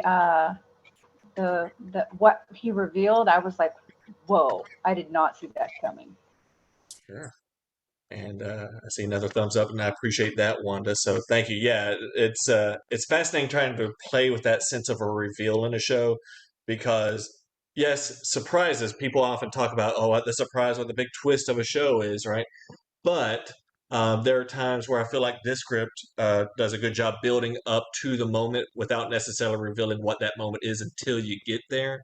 And then there are other reveals like M. Night Shyamalan that plays with different levels of other reveals depending on the movie. That could be a good, or based off this last movie I saw, type of reveal. And so, I'm gonna ask personally you a speaking, question. I want to ask you a question that's related to this, but it's more for Juliana, Jade, and Jacques. Is that once you know where the play is going, like you know the big reveal in Act 2, when you go back and read it again, or you perform it again, does it make sense that there are hints that are dropped about where it's going to go, even though you don't know, but you see things the second and third time you go through the script that you're like, oh, so do you know what I mean? That kind of point to her.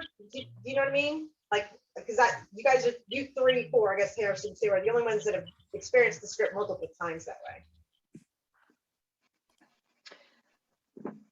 Yeah, I mean, I had the good fortune to be in on one of the earliest, kind of workshop read-throughs of it, and then was extremely lucky to be, provided this opportunity to work on the first public reading, and the script changed so much between that time.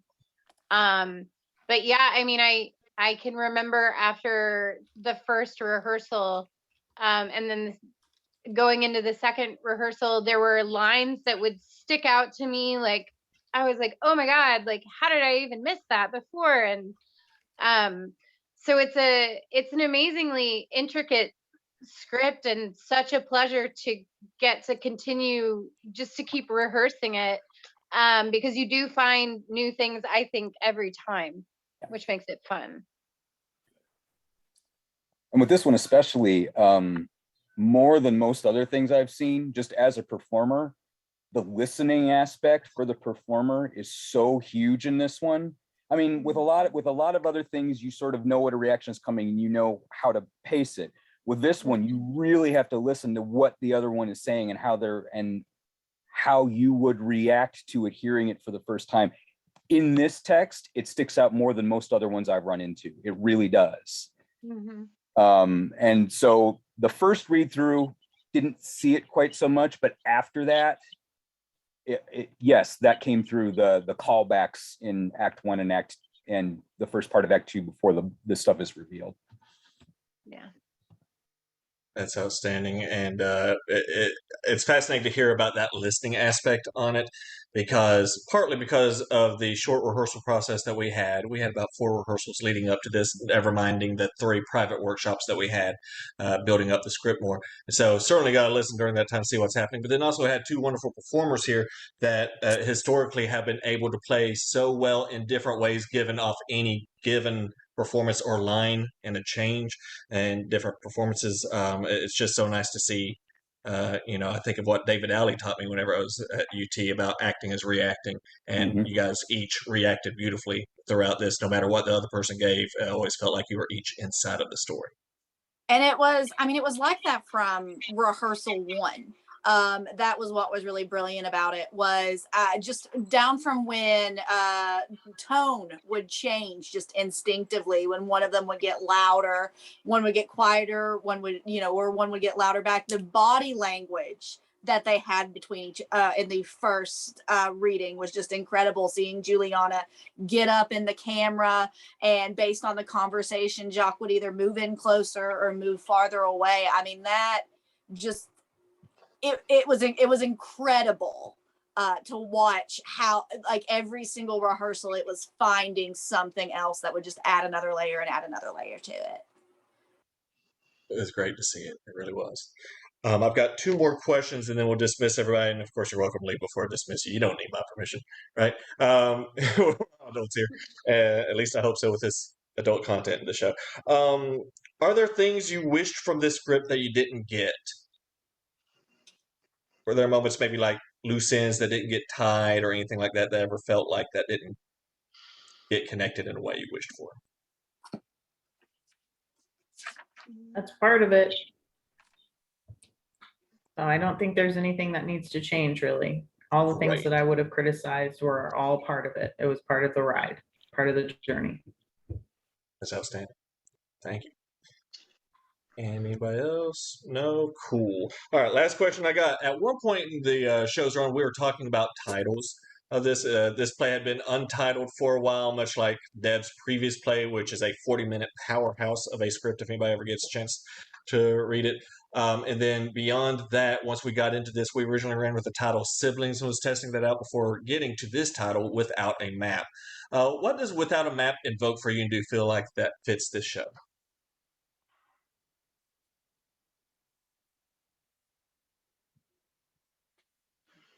Well, it's definitely a callback to our character building metaphor. So that's nice there, but it also lets you know that you're going to leave, I'm not going to say empty-handed, but there's no resolution to the show. And I think that's very important because there doesn't need to be, first of all. And second of all, because we want to kind of leave with that same turmoil so we can really understand exactly what the characters are going through, trying to grapple with the new reality and their new relationship. So I definitely think it's a strong title for sure. And it encompasses, I think, the whole journey all the way through to the end, where you leave with this sinking feeling like, should I tell someone? Should I not? Oh my God, I can't believe I just heard what I heard. And what do I do about it? You know, I think we all need therapy after that. I'm not gonna lie. Oh my goodness. It's a good conversation piece to bring to your therapist. You know, I saw this play. Was it Annie? Wasn't Annie. And then also we have Wanda in the chat here saying the trails, and also the brother didn't really plan on telling his sister his secret. So I do think those are two thought process that really tie that title together well on that. So that's great, and I'm glad that it seems like, based off the conversation we're having here, that it makes sense to people and that fits. So that's terrific. I would like to offer Deb a chance and to leave any final words with our remaining audience here before we close out. Deb, is there anything you'd like to leave us? Yes. Can I just ask a question? Because in the first play that I wrote, that Juliana and Harrison have also been a part of, the act 3 was too short, and I now 2 years later know how to fix it and know how I'm going to go back and rewrite it. So Juliana, I'll be calling you.